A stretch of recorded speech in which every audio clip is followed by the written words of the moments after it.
Good afternoon, everyone. Thanks for joining us for our Health Home February office hours. And we'll get started. It's a little bit after 2 o'clock. So today we're going to go through a bunch of things, policy and procedure updates. We have some children's updates, an update on the DataDen rollout, our quality notebook, the comprehensive chart review tool for children and adults, our public health emergency updates, some discussion about the referral process timelines through the health home. And then I wanted to talk about the proposed New York State executive budget that the governor had put forth. So I just want to talk about that today with everyone as well. So we'll get started. I just want folks to know that we do have this recording as usual, so that will be put up on our website in the near future. And I hope everybody can see the screen okay. I had a little technical difficulty just prior to starting. Is everyone able to see the screen, the slide deck itself? Yes. All right, thank you. And then of course the chat box is there for anybody who has anything they want to comment or question, or if you wanted to bring anything up along the way. So let's get started. So we've got a few policy updates today. The Health Home Plus HIV/AIDS policy, the Health Home Serving Children waiver and HCBS, and then a quality assurance and performance improvement policy, which we spoke about over the last several months. And then there'll be a few policies that were updated, but we're not going to go over them this office hours. We'll do it next office hours, which are the billing policy, the care transitions policy, and the HARP oversight policy. All of these policies that you see on the slide are actually on the AHI website now, current, and available if anybody wanted to access them there as well. But we will be going through the upcoming policy reviews next month. So with that, we'll start off with our Health Home Plus HIV/AIDS. Jessica? Hello. This policy was recently updated because it was due for an annual update, and the state had also made some modifications to this policy.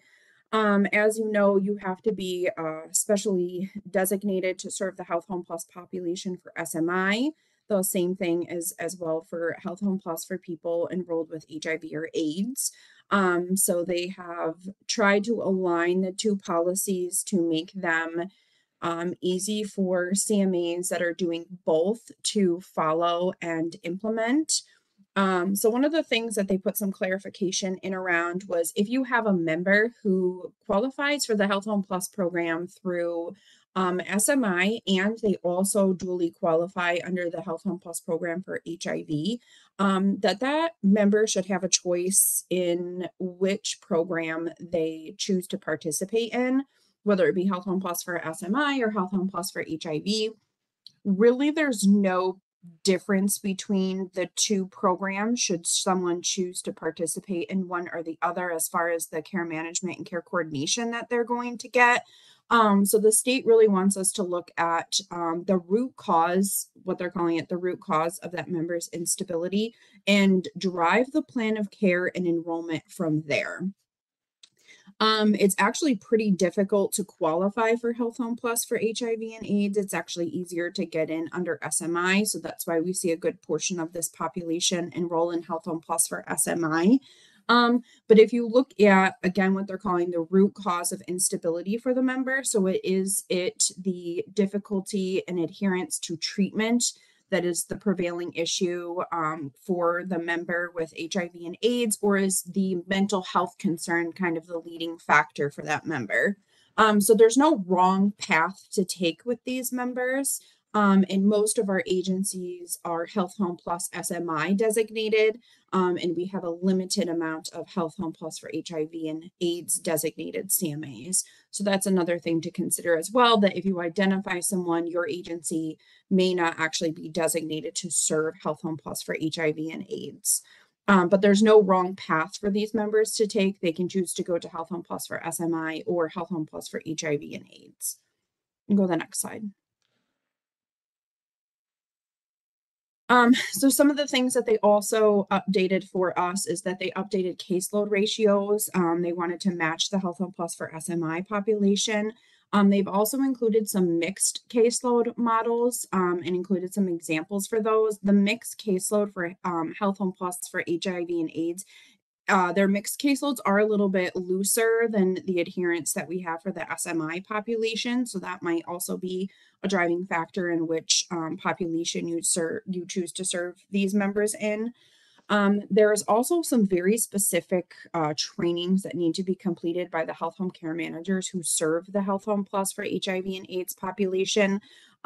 It was a very prescribed list before, where they have kind of moved to more generalized topics. So you can kind of pick and attend a training under a general topic, as where before you had to take a very specific training in order to meet the training requirements. For Health Home Plus for for SMI, there are no training requirements for our care managers to attend. However, if you are Health Home Plus for HIV and AIDS designated, you do have to attend required trainings. So again, the training topics have become more generalized, so it's easier for care managers to keep up with those trainings. And they have reduced the minimum hours annually from 75 hours annually to 40 hours annually. So every year, the health home care manager that serves this specific population does have to attend 40 hours annually of training. And then lastly, they have updated the attestation to serve this population. So as in both of our Health Home Plus policies, if you're interested in becoming designated to serve this population, there is a attachment at the end of the policy that has the attestation to serve, and they have updated the attestation. So the newest version is in this updated policy. Next slide.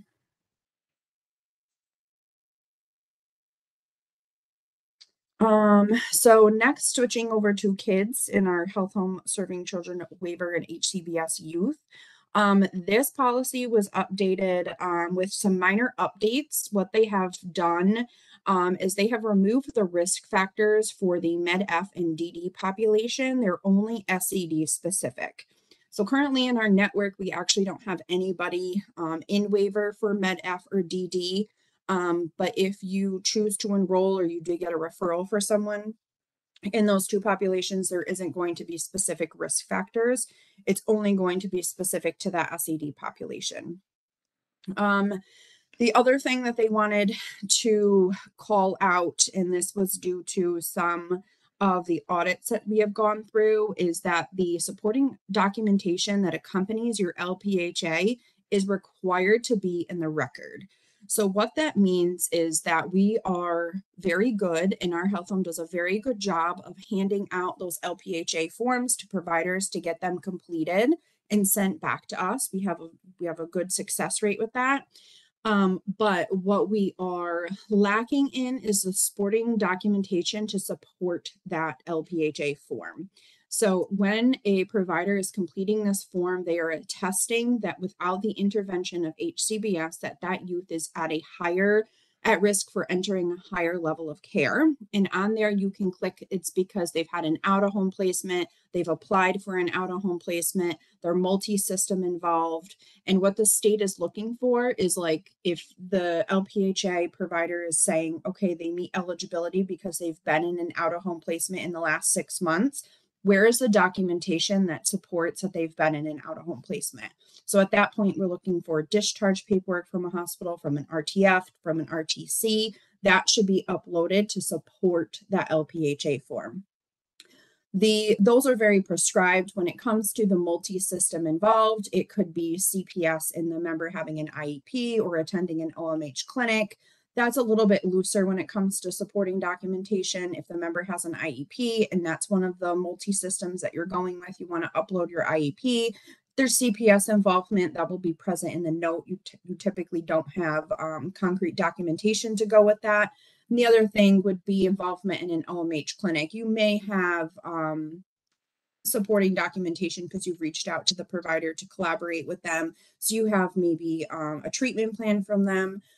Also inherently, they could just be the person that you sent the LPHA form to. So you just want to make sure that whatever is checked off on that LPHA form, that you have the supporting documentation to justify the signage of that LPHA form by the provider. Next slide. The other update that they have updated, which is not new, but I just wanted to re-solidify it, is that it is no longer required for the Med-F population to have an LPHA form. It is an annual form for the SED population. It does have to be completed every single year prior to completing the level of care. So about 2 months-ish leading up to the level of care expiring, you want to make sure that you're reaching out to the provider to have that LPHA form signed again, and that that member is meeting the risk factors and criteria to have the LPHA form again. Because again, you want to have that supporting documentation. So if it was last time, it was because they had been discharged from an inpatient stay within the last 6 months. Now that may not be the case. So what other risk factor are you looking at to have that LPHA form signed? So every year we need an updated LPHA form, and you want to make sure that that member still meets level of care because they have the supporting documentation for those risk factors. And the level of care needs to be completed 365 days from the last one. That's a little bit different than how we do our CANs. When we assess for our CANs in the UAS, it goes by month. So you don't, if your CANs is due in February and you did it last year on February 15th, you know you don't have to do it on February 15th. You just have to do it by the last day of February. With a level of care, if it was done on February 15th of last year, it is due February 15th of this year. So it is to the day with our level of cares. So you want to make sure that you're starting this LOC process before the actual expiration of your level of care. So if you have a provider that's really good about getting documentation back to you, you may only need a couple of weeks or a week. If you have a provider that is more difficult to engage and needs more time, you might want to start this process like 2 months in advance. Next slide. All right, Jessica, thank you. Any questions so far on the policies that were reviewed? So I just have a quick question. So do we ask the provider to date it as of, so the date says 2/1/23 for that date? Like it has to be specifically dated that date? For the LPHA form? Well, or the LOC? So the level of care, that date is generated off the date that you do the level of care in the UAS. You'll need the date from the LPHA form to input into the UAS when you start the level of care. Okay. So they don't have to backdate it. Whatever date that they sign it, that's the date that you're going to use. You don't want to ask anyone to backdate anything. And then whatever date the actual level of care is completed in the UAS, that's that auto-generated date. Okay, it's auto-generated. Okay. Yeah. Good And I don't question. ever do it, so I don't know what I'm talking about, but I'm just in case somebody asks me. No, that's okay. Sure, someone else had that question as well. That was a good question. Any other questions or comments around the policy so far? All right. Well, you know where we're at if you have any. So next is the quality assurance and performance improvement policy. This is a policy we've been referencing for the past several months that we've been working on at the health home. On February 1st, I sent out to all of each of your organizations, chief executive officers, as well as the administrative staff for the health home CMA in each of your organizations, this policy, along with a note of the intent of the changes. And ultimately, it comes down to us continuing to try and meet the Department of Health compliance standards, as well as incorporate tools and processes into this policy that are a little bit more defined than they once were. So a lot of it aligned up as well with our data den rollout. So that's why we chose to go at this time in time to do this as we're ending our rollout across the network. So this policy, even though it says on the actual snapshot on the slide here of 2/1/23 update, we're going to have the implementation network-wide as of March 1st. Reason being, we gave that information out to the agency administrators on February 1st. We wanted to give a full month with that policy in hand and with administration, and hopefully that's been looked at internally at each organization over this past month. So that's where that March 1 comes from, just in case folks are wondering. So ultimately, what we're doing with this policy, well, we incorporated DataDen, and I strongly urge folks to read through this policy. I'm going to hit on a lot of the highlights, but I also strongly encourage reading fully through it because there's a lot of changes that have occurred from the way it stood prior to these updates. And one of the big ones was adding DataDen, as I just mentioned, and ultimately it's to become a proactive tool. And a lot of organizations have given real strong positive feedback on this tool as they're getting into it and starting to sort through the different reports, and really utilize this tool to be a quality tool for your organization to help you not only with that administrative burden that can come across 6 different reports that you're pulling information into, but to have a time friendly, real time, quote unquote, access to data and information so that you can make your jobs easier, so that you can get to the more important things of working with people and helping people to get to a better place in their lives. So that's the big thing that we've added to the policy. And I also wanted to start walking through some of the other quality things that we do as a lead health home to help support, and I look at it as support and partner with you all in the network. Yes, it's quality. Yes, we have to do audits. Yes, we have to do follow-up when things aren't followed through with, et cetera. But really, these are processes and tools that we have in place and that we're enhancing to help partner with you so that you can, produce stronger quality of work as well. And we're there to help support along the way. Because the reality is the Department of Health is really looking closer and closer at policy as it ties to revenue, as it ties to outcomes. And that's the reality that we're in these days. And, so this is our attempt to help with that. So we do monthly process reviews. So each month the health home pulls, different service provider compliance and looks at procedures and provide that corrective action report. And that was our quality notebook that we instituted last, I want to say March, roughly, of last year. So that was an attempt to do that. We have the reports that Taylor's done manually over time to put that notebook together and send that out to the supervisors to each organization so that you can look at the different due dates and the requirements and get it in a package to work with your teams. We also do process audits, biannually. And some of the things that we look at biannually is the eligibility, consents, care transitions. And we look at monthly, we look at CANS assessment, Health Home Plus, Children's HCBS waiver, continuity of care, plan of care, comprehensive assessment. So those are all the types of things that you'll see through that quality notebook and now DataDen. So those are things that we're trying to look at because those are moving targets that are always coming due and rotating through and that we have to do as part of that necessary evil of the administrative burden. So those are process things that we look at constantly. And then we have a schedule for that, as you can see here on this slide, how we break that down. And some things are done monthly.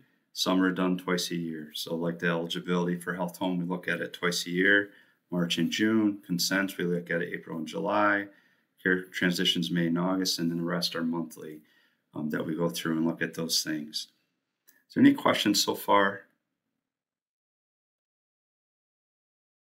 Okay. So we do those process audits.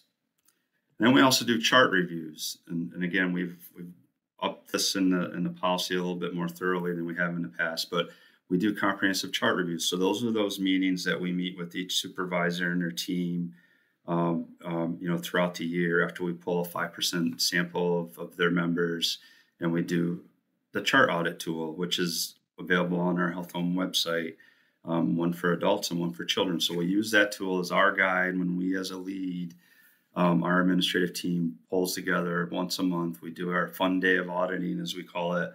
Then we get in a room and we start going through those audit tools that are provided to you all to use as well if you choose. And those tools are going through and we compile all that information. And it looks at policy and then it looks at quality of care and trends, disenrollment, continuity of care, high risk population. Are you meeting the requirements and follow through in regards to that through policy?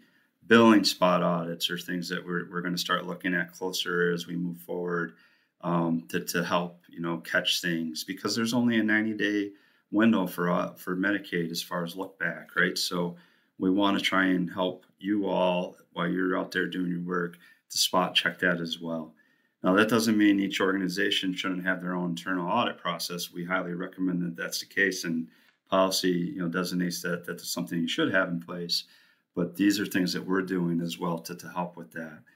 And we also have, additional audits that we could do if we feel that we have a reason to do it additionally. If we come across a trend, let's say if we're doing a 5% review of charts and there's a significant trend, or maybe there's, an egregious scenario that we got to look into further potentially, which we never want that to happen. But if that were to be the example, we would look at that and we would dive a little bit deeper in that type of a circumstance.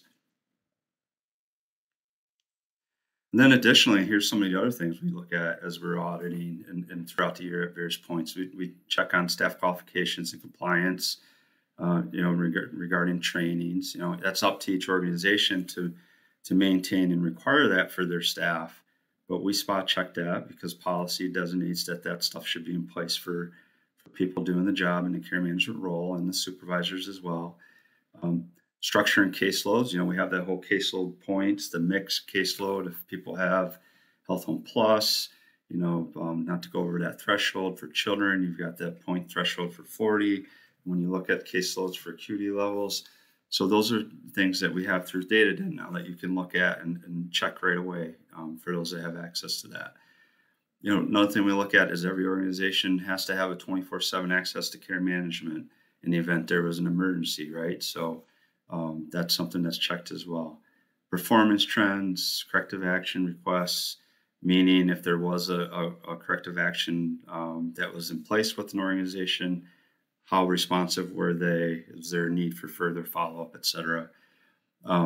Even though office hours is not a requirement, we highly recommend it. So if we have organizations that aren't routinely attending office hours and have no staff representation whatsoever, that's something that we may note, especially if there's quality concerns with that organization as far as their process audits are going. So, those are things that we look at as well. And then just periodic billing audits, as I mentioned, to look at to make sure that not only are things being billed for at the correct rate, but is the documentation there to support that, right? If somebody's Health Home Plus, is that documentation in the record there to support the ability to bill at that level? I just wanted to pause again to see if there's any questions or comments or thoughts, or as I'm walking through this. Yeah, Travis, this is Bob, mental health, Essex County Mental Health. So for Health Home Plus, as far as you're looking for some evidence of why they are still Health Home Plus, is that what you're asking for? Whether they're homeless or they're struggling with the drugs or in and out of rehab? Is that what you're looking for? Documentation to support what meets their ability to be at that level of billing. So if someone's homeless, is there something from a shelter, something documented? Is there clinical discretion documented through SPOA or the LGU or an MCO that's on file and on record? If that person has an SMI to help support, that level. Psyches report, if somebody's, got multiple hospitalizations and admissions, along with that SMI diagnosis, the Psyches report would support that within a 12-month time frame. So those sorts of things you would want to have uploaded in the electronic health record to support that. And that should be in each Health Home Plus members chart. There should be, yes. Yeah. Okay. Thank you. Yes. Any other questions? That was a good question. Okay. So we'll keep going through. So what we've instituted now, we've instituted different levels of support as we're looking at things when we talk about the process of all the different types of things we're doing as a lead, as far as auditing and spot checks, to look at compliance. We've created what we call them level 1, 2, and 3 now. And the first level is our quality notebook. So that has been sent monthly, like Taylor has been doing every month since it started last, I believe, March, as I mentioned before. And there's a request for anything that's been outlined from a 30-day window overdue to be followed up on. And she sends that request out as part of the quality notebook. And then there's a 45-day timeline that is given to get those things rectified. So if things aren't resolved within those 45 days, we've taken the step now to clarify through policy that a corrective action plan is going to be put forth by the lead to that organization to assist with getting that stuff taken care of. And what does that mean? Well, here's the different types of stuff that the quality notebook has for those care managers on the call that may not see what goes to the supervisor. You get the summary of what's going on for compliance and due dates, overdue plans of care for initial and annual, comp assessments the same, focus and diligent search in regards to continuity of care, consent missing or incorrect that are in the system. And you'll see in per data den, those are things that are in data den now as well. Eligibility assessment missing or incorrect, care transitions, HCVS compliance for children, and then the comprehensive chart audit annually. So those are all the types of things that are sent through that quality notebook. So when I mentioned things that are over, we could use the example of plans of care that are due. So if you have a plan of care that is an initial plan of care and it's 365 days overdue, that's not a good thing. That impacts billing. That can cause issues if you're trying to bill and you're claiming that someone is enrolled in the program. So those are the types of things, 120 days overdue, 95 days overdue, that type of stuff are the things where we start to put forth action that we're asking that the organization to follow up with and take care of. The second level, was there a question or comment? Yeah, Travis, Bob McGoldrick again. Yes. I believe we talked to your organization before, but we have like one person, I'm sure everybody does in their agency, where it's just incredibly difficult to get them to sign things, agree to things, to even be present, yet they're very high need. So those are the kind of people that I'm sure you're talking about that, okay, well, you need to have a corrective action plan. What is that plan? Could you just kind of elaborate on maybe that particular kind of individual, whether that's, first question I had was, whether you just don't bill for that person until you get the documentation that you need. I mean, is that something that you're kind of, is that a suggestion, a guideline, or a requirement? I'm not sure where that would fall in. Well, I think it goes back to, and we've talked about this on office hours and in individual meetings with different organizations. When you have difficult members, which we have a number of different difficult members throughout the network that we all work with, and you're running into situations where these due dates are not being met and time's going by, and it's not 45 days overdue, it's 150, you're starting to get really up there into the negative. Reach out to the health home, talk with us, have us be part of that solution and discussion. When you're talking about the billing component, and also document. I always tell everyone that too. Document your efforts in the record so that you're showing your due diligence of your attempts to try and connect and engage that person to do these requirements. So then it's showing that you've been putting that effort forward. If there's nothing documented, in theory, it never happened. But we all know we're doing the work, right? So let's get credit for the work we're doing. So that's a situation where I'd say tell the story a little bit more when you're documenting. So as far as the requirement, you shouldn't be billing for someone if they're not eligible and that documentation is not into the system yet. That shouldn't be happening. You've got a 90-day look back potentially if you're able to get eligibility and the documentation to support that. But I would definitely reach out to the health home, talk to us in those situations as well, because you don't want to be in a situation where you're not able to enroll a person unless you choose to carry somebody and not be paid for it. As an organization, you have that choice as well, non-health home membership, right? But you don't want to be in a situation where you've got 6 months worth of effort and you have no documentation to support that. The state's going to come back and they're going to take that. The MCO is going to take that. That money's going to go back. And that's being looked at more and more. We're getting that as audits are happening, they're looking at that documentation, they're looking for it. The plan of care, the initial plan of care dates tied to MAP. It has been for the last year and a half, roughly. And then now we're moving toward MAP and ensuring that every plan of care has got to be uploaded to that system in 2024. And that's something that each health home is in the process of learning more about with MAP as they do their rollout of this. But all plan of care specs have to be loaded into MAP by 2024 for every individual for each health home. So it's going to be very difficult to try and bill for a person if things aren't in place the way policy is written, the way it's headed. So these are the things where we really want to have that discussion with you and your organization. If you're having trouble, we want to know. Put it in your response in the corrective action plan. Document that. Instead of not responding, document, here's the efforts we put forth. Here's what we're trying to do. Can we meet and talk about it? Can we, because then we have an ability to help advocate for you as a provider as well. If it gets questioned from an MCO or if it gets questioned from the state or both, we can say, we've been working with Essex County and we've had this number of meetings with them. This is the direction we've given them. This is the documentation they have in the record. So it helps us to advocate stronger as well. I hope that's helpful. Yeah, no, thank you. We'll be having a meeting with you after this, after office hours. No, we'll be in touch though. Okay, great. No, thank you. Yes. Good. Any other questions? Any other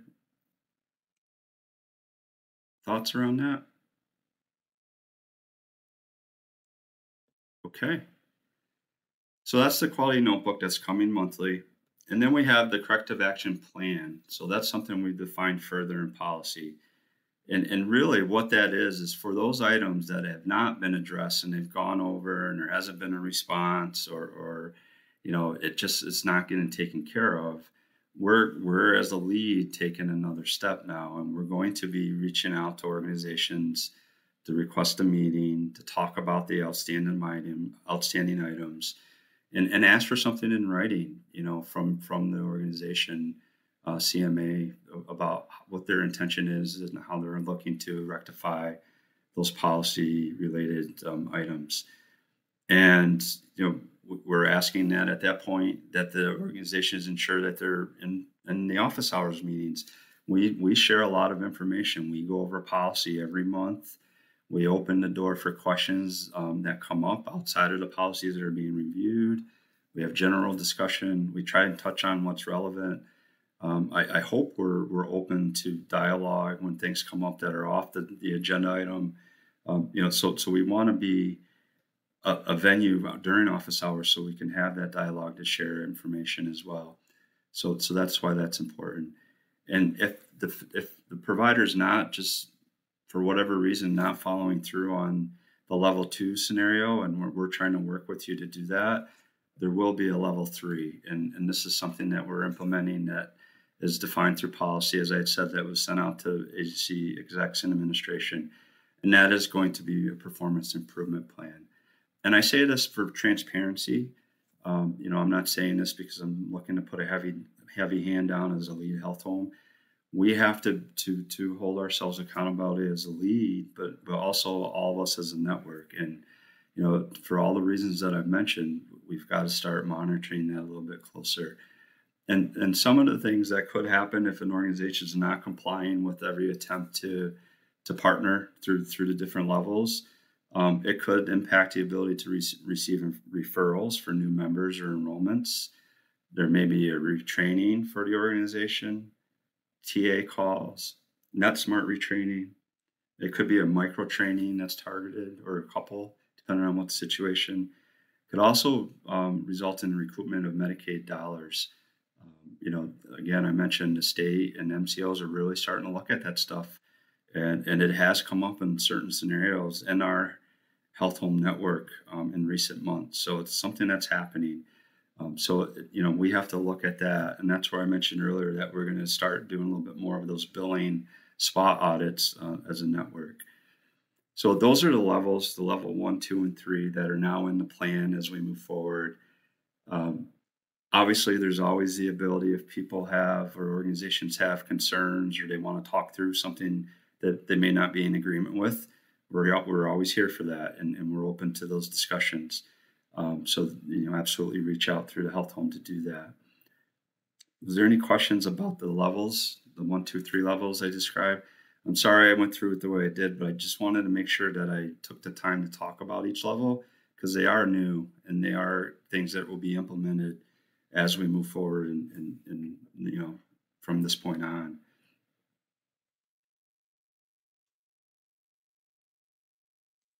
Okay. Well, we're here if people want to talk about anything. So that questions around that policy, anything around those lines?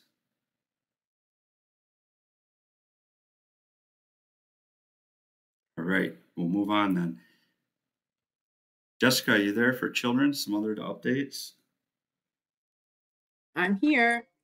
I just want a couple quick updates. I just wanted to remind you guys that we're probably looking at, oh, there's my dog, at another HCBS audit in April-ish. They haven't given us the schedule yet, but I've said this before that we're going to be one of the first to go in kind of the springtime.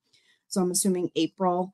There is going to be an HCBS plan of care training. I sent the invite out for that. It's going to be on March 10th at 10 a.m.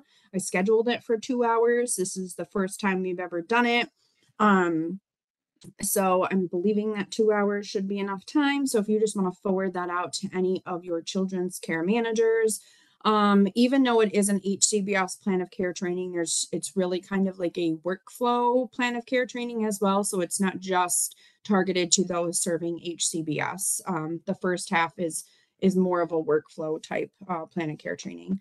And then something else that's come up a bit is our EI population. I just want to remind everyone that anybody who's 3 or under, well, really under 3, they may be receiving early intervention services.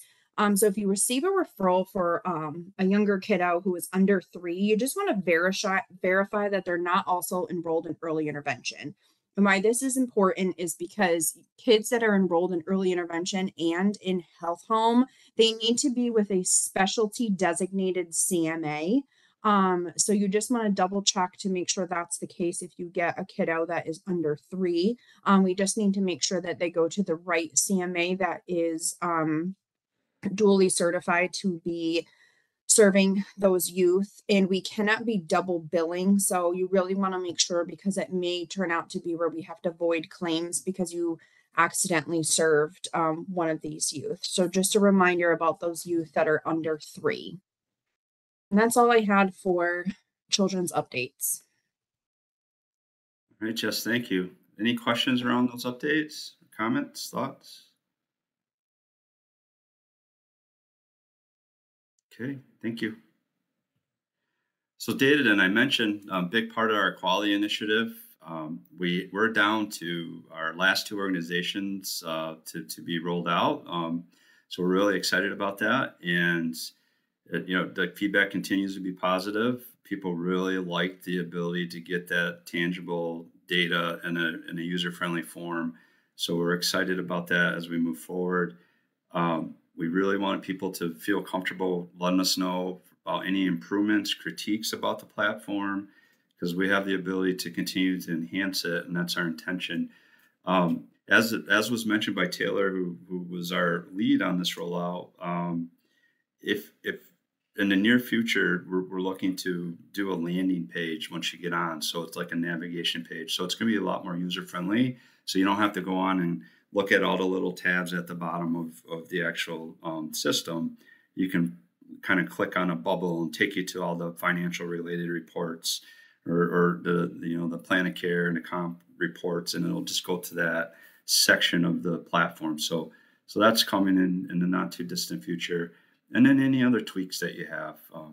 This is a tool that we really are hoping to help enrich our ability to get our administrative burden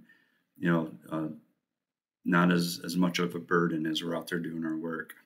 So excited about that. The other 2 organizations are on par to be done very shortly. So this rollout's, I'm saying 99, it's more like 99.5%.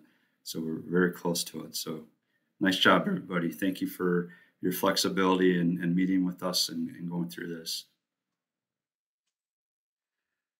So with that, the quality notebook, as Taylor has been doing each month, will continue. But some reports that she's included on that, such as the plan of care or the overdue comp or overdue plan of care, those types of things aren't going to be included in the quality notebook any longer. And there's some others as well that Taylor could probably speak to a lot quicker than I can.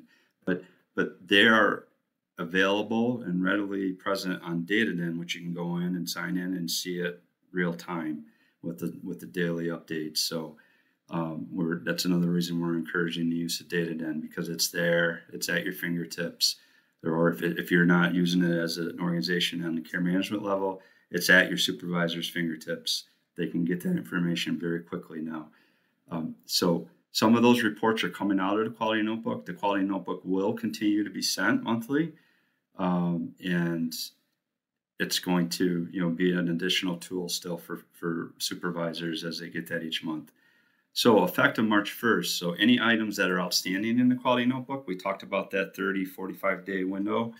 If they're not resolved, and again, I think we've tried to give ample time. We sent this policy out to agency supervisors and admin February 1st. We've been talking about this for some time as a lead up. By March 6th, week of March 6th, we're going to start moving towards more formal steps in our corrective process. We got to start sometime, and we're trying to do it in a way that people know it's coming, and we're at a point where we got to pull the trigger. So just so folks know, the week of March 6th, we're going to start doing more formal follow-up in the step process. I don't know if anybody had any questions or thoughts around that.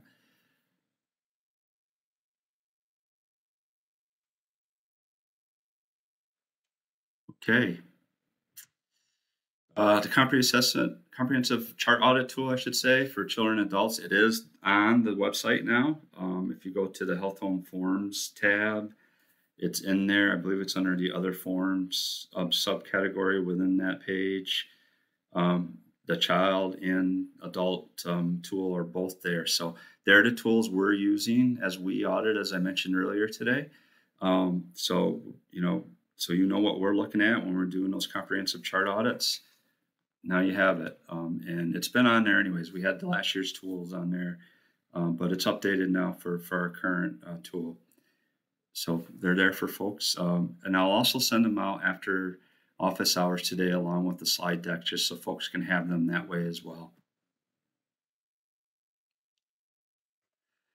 Public health emergency unwind. I would have gotten this out to folks a little bit quicker. It came out February 21st. I was on vacation last week, so I apologize about the delay. April 1st, the changes for the plan of care flexibilities and in-person requirements for health home participants are going to be changing, going back. And I guess this is a positive thing. The public health emergency is getting to a point where it's going to close, and we can get quote unquote moving towards back to where we were once before. So what does that mean? So May 11th, the public health emergency ends as it stands now, as President Biden indicated.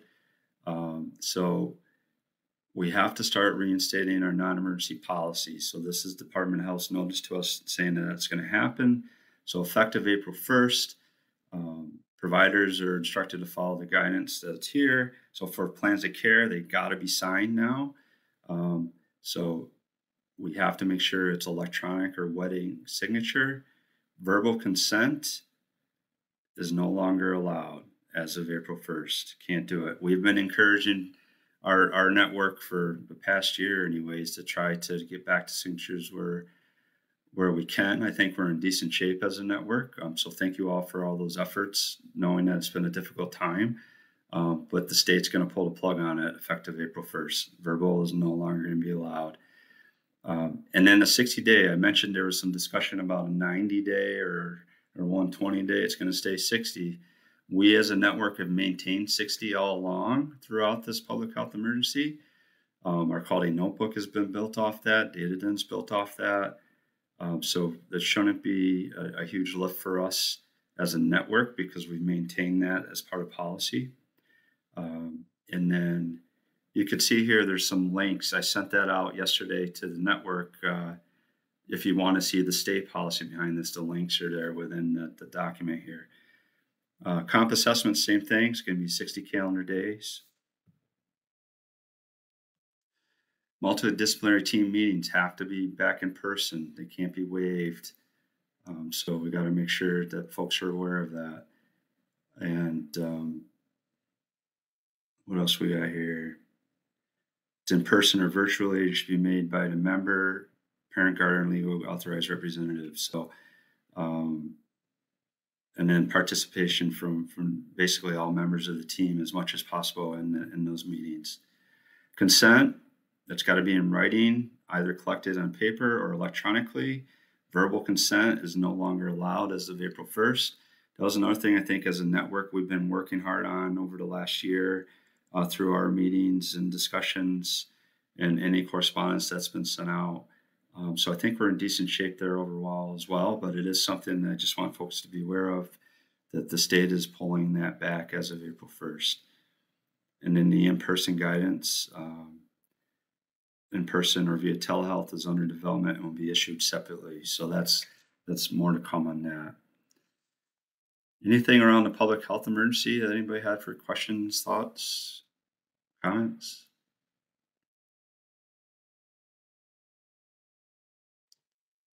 Okay. Health home referrals and assignments. Just want to take a moment to talk about the timelines. We've had some scenarios come up where timelines have been pretty extensive as far as following up with the member once they've been assigned to the CMA.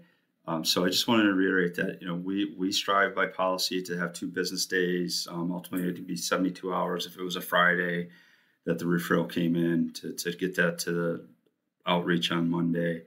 And we look at the things we look at as a lead for our referrals is the capacity of service providers to accept referrals, the service area that the person is looking at as far as wanting to enroll, if there's especially population that an organization is qualifying for, or the members qualifying for, and then preference where possible. It's a choice program as much as we can make it a choice program.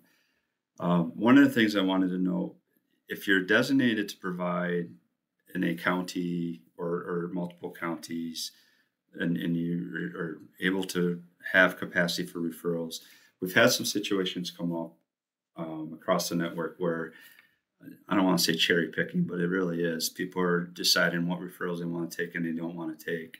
And it's causing a backlog in some areas for us to get people linked to services as a lead health home. And we don't want that to be the reason why people can't get linked. So I just throw it out there that, unless there's a real reason why you have capacity restraint to not be able to accept referrals, or you're not designated for a specialty population, if there's not a good reason tied to it, we're really asking that, that an organization be open to referrals that are referred your way, unless there's an absolute reason why that shouldn't happen. So I just want to note that it's come up a number of times where it's worth mentioning to the network. 7 calendar days. This is through policy again. So any adult referrals that are sent out, they should be contacted within 7 calendar days of the organization receiving the referral. If it's a children's referral, it's within 48 hours of receiving the referral. And if you can't, let us know, then we can take steps. Maybe it's a reassignment to another organization if you're just not able to do that. But we've had some scenarios as well, which is also leading to this part of our discussion today, where we're just not getting a response back. The referrals put out there and a number of days have gone by. And we've had MCOs reach out and get involved, and they're asking for follow-up. And so it's creating, a lot of back and forth and trying to figure out the situation. Just let us know, and then we can always reach out to another organization if it's just not a good timing, or if there's there's concerns for other reasons why that referral is just not able to be accepted at that point. So that's the referrals. Just kind of reminder, again, it's been policy for us standing for quite some time.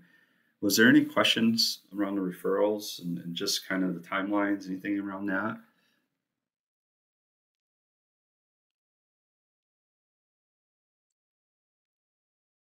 I don't know if this has any bearing. It's Lori. I know that for us, for quite a period of time, because we've been down 2 care managers, we've only been accepting Health Home Plus, and that's really because we're designated, to take them. You sort of have to. So it wasn't an attempt to, and again, I don't know if that's what's related to this, but it wasn't trying to cherry pick so much as just meeting the obligation of what you have to take when you don't have staffing. Yep. And I think in that situation, Lori, thank you for speaking up, Lori, because I know sometimes that's not something that people want to do, which is fine. But, I think those are circumstances where you talk to the health home, let us know. Then we at least know we can talk through the situation. I know staffing, we're well aware that there's a staffing crisis, and that's creating a lot of capacity issues. We've had those discussions with MCO. We were on a call this morning with an MCO, and that was one of the things I said when we were talking in general, just about referral process, et cetera. Capacity is an issue due to staffing shortage, and it's real. And, that's causing a bottleneck in certain parts of our county, in the North Country, or in certain counties for that matter. So those are things we advocate strongly for. I don't want you to think that we're not, realistic on our end either. It's just those situations where there's picking and choosing, which does happen, unfortunately. Otherwise, I wouldn't be bringing it up, that we want to, just make sure that that's not happening, or if there's a reason it is, that, we at least have the ability to talk through it so that we can get that person linked to another provider then, or at least attempt to do so. Because those timelines are in place for a reason, to try and be timely and responsive, so that people can get linked to services. There's a lot of people that need services, as you all know. For some reason, that list is not getting any shorter out there. Ugh. Any other things around this topic?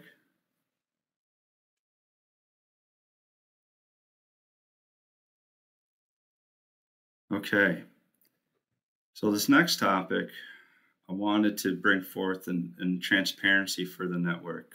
So most recently, the governor put forth a preliminary proposal, around, New York State for the executive budget.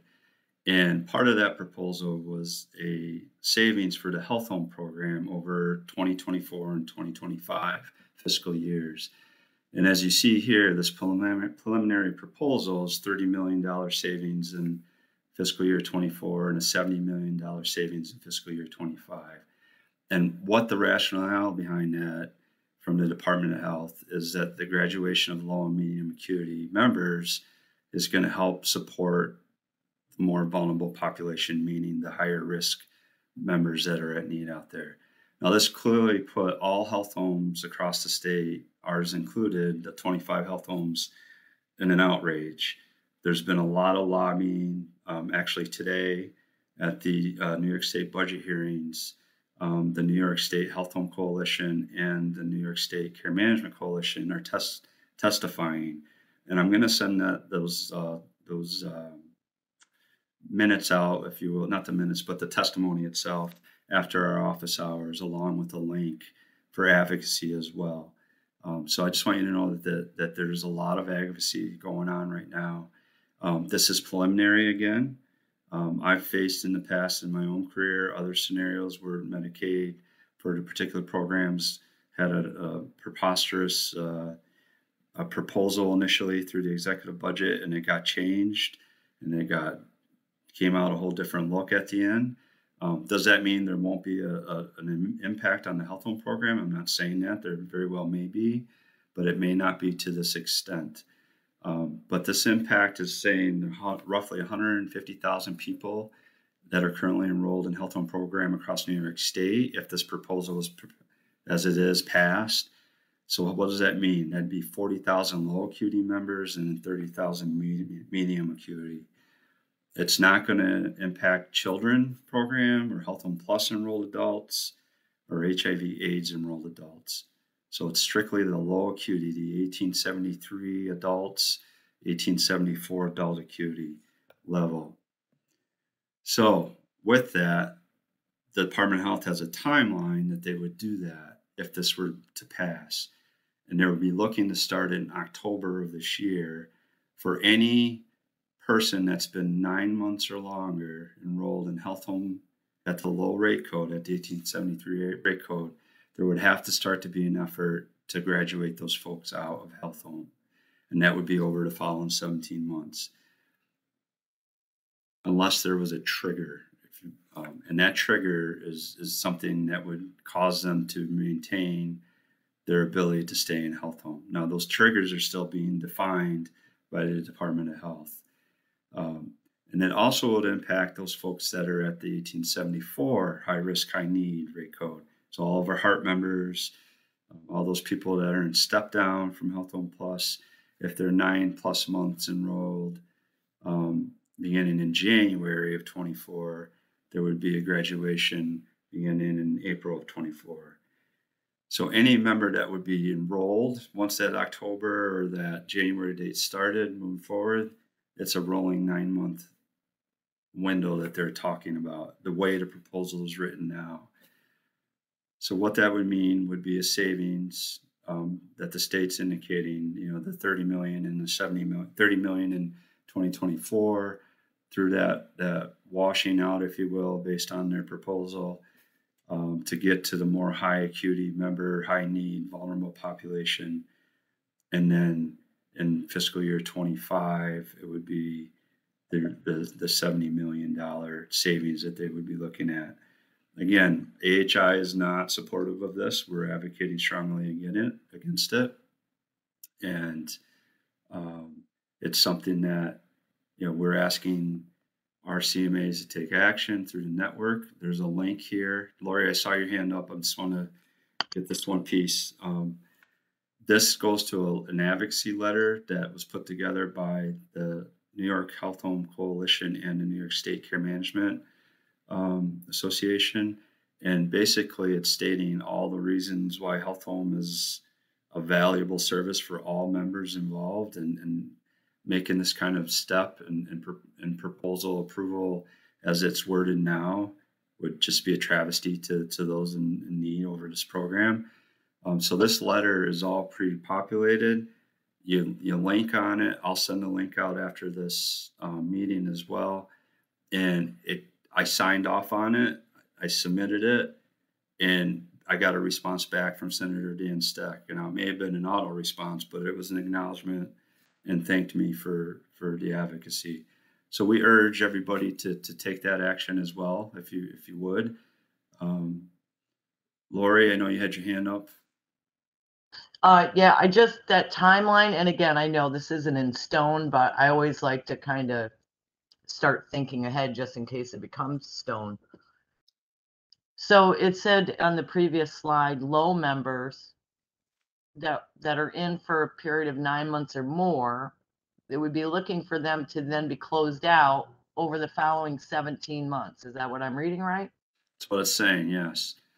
But The then way when it's you written now, step down, so your medium or your high risk, high need, it looks like you're only getting 4 months or a year. I'm just trying to figure out. it's like a 3-month trigger for them. If there's not a trigger that's going to keep them in that acuity level, if they've been there at the 9 months for the following 3 months, they're going to step down and out. So it's pretty drastic. Oh, I got you. They're going to step down to low. Okay. I was thinking we had to close them out. And I'm like, well, that doesn't even make sense. Why are we keeping low people for 17 months in our mediums? Okay, I got it. That's what I needed clarity on. And the whole trigger thing is what's, so in my mind, something clear like incarceration, admissions to the hospital, those are clear. Those would trigger, right, to keep that person at that status or move them back up. But homelessness, that's not as clear cut, because that can happen. It's a little gray. We got a lot of couch surfers out there. So those are the things that like the health homes are bringing back and pushing back on. Like, you've got so many people that are in that low acuity, medium acuity rate that aren't defined as high acuity right now. You're going to be crippling the system, and it's going to cost the state even more money down the road, because we often spend more time with people that are those low acuity members than we do that are the high acuity, just based on the difficulty to engage, as Bob alluded to earlier, right? So it just makes it really tough. So there's a lot of pushback that's happening, but in full transparency, I wanted to make folks aware, because if some haven't heard it already, they're going to hear it shortly. As I mentioned, that the state budget hearing is happening today, so there'll be more stuff that'll start to come out. But I mean, it's as a, too. I'm sorry. Sorry, Travis. It's important too. A lot of those lows and mediums, some of them are like maintenance people. Some of those are your old chronic schizophrenics or bipolars they're holding their own, but it's because they have that added level of support. If that were to go away, they probably, a lot of them are going to very quickly, hit your hospitalizations and things like Absolutely. that. Right, but we also have the patients that have out of control chronic conditions, and our interventions are keeping them from being a high risk, high need. Absolutely. You'll see Right. that in that advocacy letter link if you choose to send that in. When you click on to fill out, and basically it was just my name and my work address ultimately is all I entered, and the acknowledgement just showed my name. It didn't even have my title, it just said my name and work address. So but it lays out that whole the very arguments you're bringing up and more. It's and there's data to support this as well through the testimony that's been pulled statewide through various through the coalition and various electronic health records out there that the health homes have been using. One thing I wanted to. Can anyone fill out the letter, Travis, or just care management staff? Oh, I would encourage anybody that wants to do it. That's Okay. affiliated with. I mean, it's an advocacy campaign, so anybody who wants to do it, do it. The one thing I wanted to mention, we have just published in DataDen, and Taylor can talk to how you can get this information a little bit easier because she's the one who published it. But the low rate code for members in 1873 and then members in 1874. So if you wanted to do a snapshot right now of what that looks like for your agency, for folks that have been 9 months or more, let's say, or 12 months or more, and do a snapshot in time, you can do that through DataDen and export that out of DataDen into an Excel and manipulate that. We're going to start that exercise for our internal care management agency to say, okay, if this is what happened right now, what does that mean? How does that look? So I just want to make sure people, especially supervisors, know that you've got that ability. And if you've got questions on it, please reach out. Taylor, I don't want to put Taylor on the spot, but she developed and pulled that together for us. And thank you, Taylor, for doing that.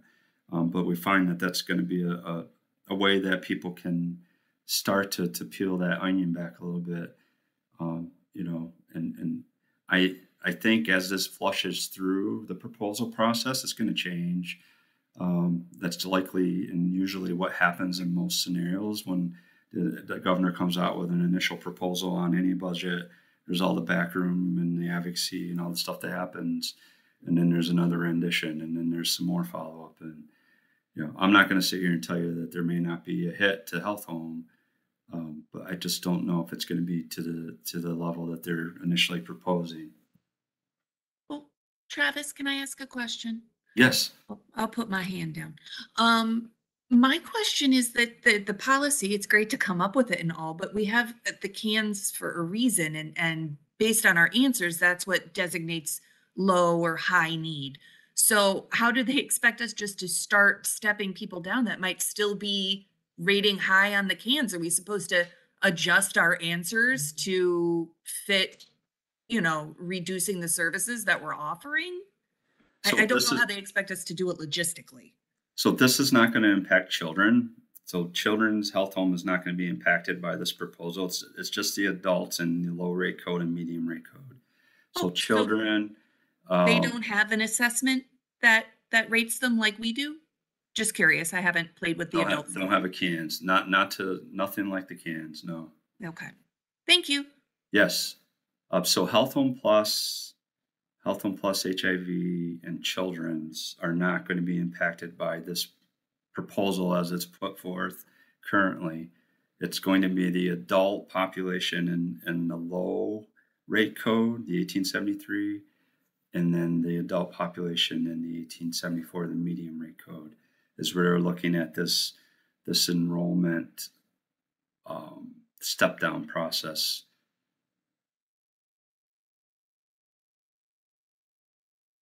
Travis, can I ask a question as well? Yes. So do we know when there will be an official like outline of what they're going to put into place if this is to begin in October of this year? Well, hopefully every year the budget's supposed to be resolved by April, but that doesn't always happen. So I'd like to say sooner than later, April, May, but I don't have the insight to say I know when, because that's the state legislature. Unfortunately, is whatever their process ends up being unfolding, and whatever the sticking points. The health home piece, I mean, it's $100 million across the state over 2 fiscal years is what the proposal is. That's just once, when you're talking, it's huge for us as a health home across the state, but that's one piece of a very much larger budget for New York State. So I just don't know where that falls along the lines. But I'm hopeful that the budget gets passed near the time frame that it should be, which would be early spring. I'll be certain to keep the network updated of anything that I hear as far as updates along the way.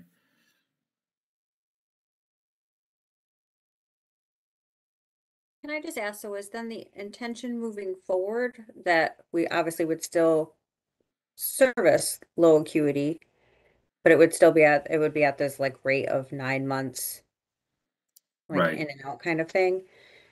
Yes. Or like the enrollment's going to change, like we're supposed to then focus more on So what it's going to look to do, the way the proposal is written. So I mentioned earlier that the state's looking at the focus moving towards the more vulnerable, high vulnerable population is what they're deeming as the attempt here. So for those people that have been at the low acuity rate for 2 years, and we've been billing it for them for the last 2 years or 18 months, or they've been at the medium rate code for the last 2 years or 18 months, those are the people that they're focusing on, saying, we need a trigger. Are they going to stay at that level? If they are, we need what's justifying that, because you can't just open-endedly, and this is again proposed, can't open-endedly just let them keep going on for 3-4 years at the low rate code. Let's look at other alternatives, other step down measures, so that we can support the higher acuity, more vulnerable population that are in need. It's not saying you can't enroll somebody and they fall in the low acuity. It's nipping off that timeline of how long, because right now, about 2 years ago, DOH was working with health home leads and CMAs to say, look at your people that have been in the low rate code for 12 months or more. You should really be talking about a graduation program for those folks, unless there's a reason for them to continue in this program, and it should be well documented.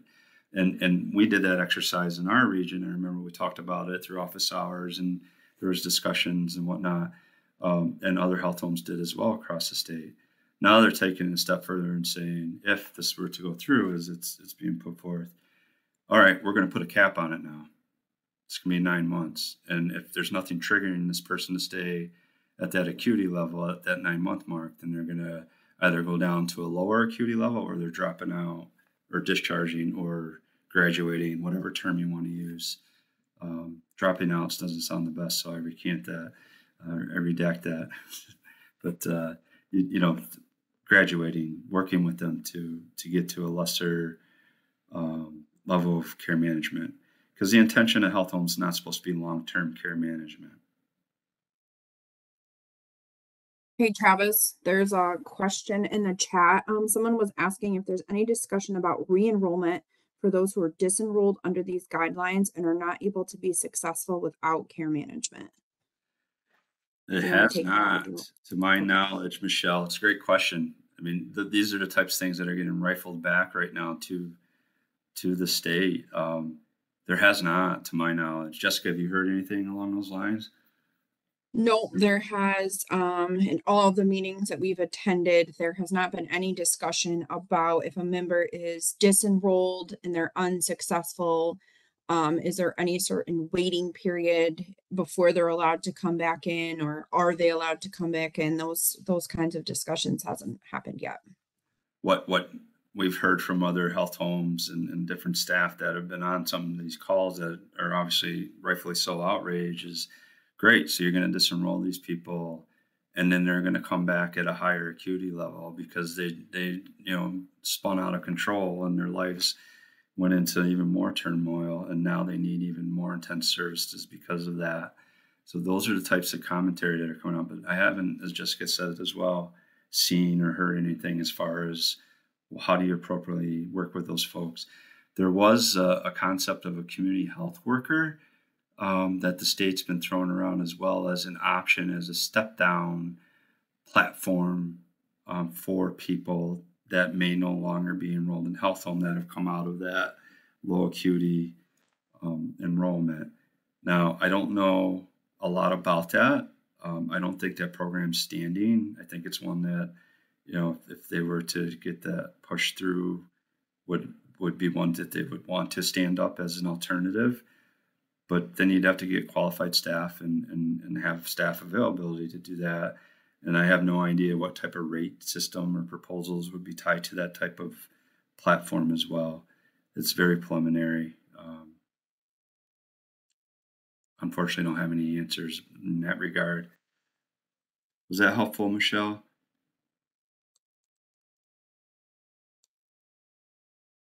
Trying to see if there's any other questions.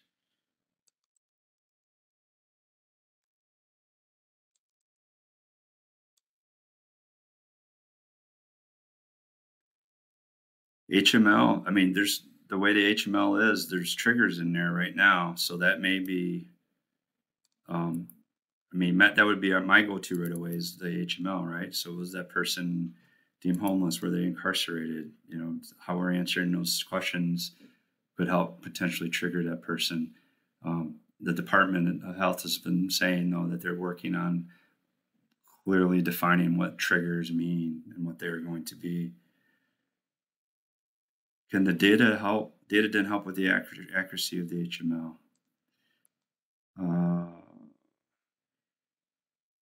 I guess I wanted a little more information on that one, Rick. So if you wanted to reach out, we'll do whatever we can with data then.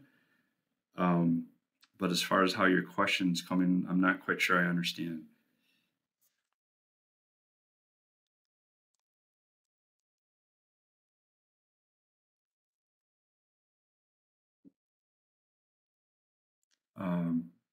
It's just been a tough office hours, I fully acknowledge.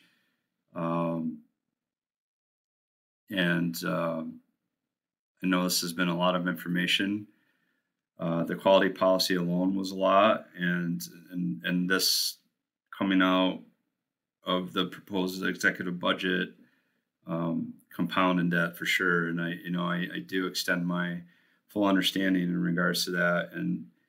But I did not want to have a situation where we weren't being transparent either and not sharing what's out there as far as the proposed budget at this point. And we really want to make sure that, you all know so that you can better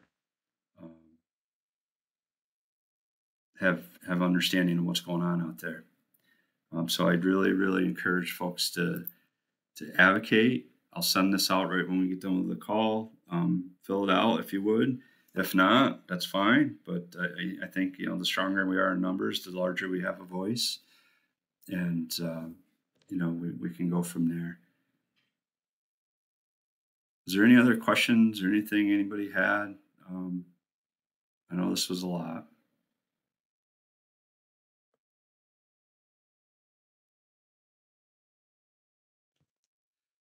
All right. Well, thank you all for your time today. And as always, we appreciate everything you all do out there. And we'll be talking soon. Thank you. Thank you.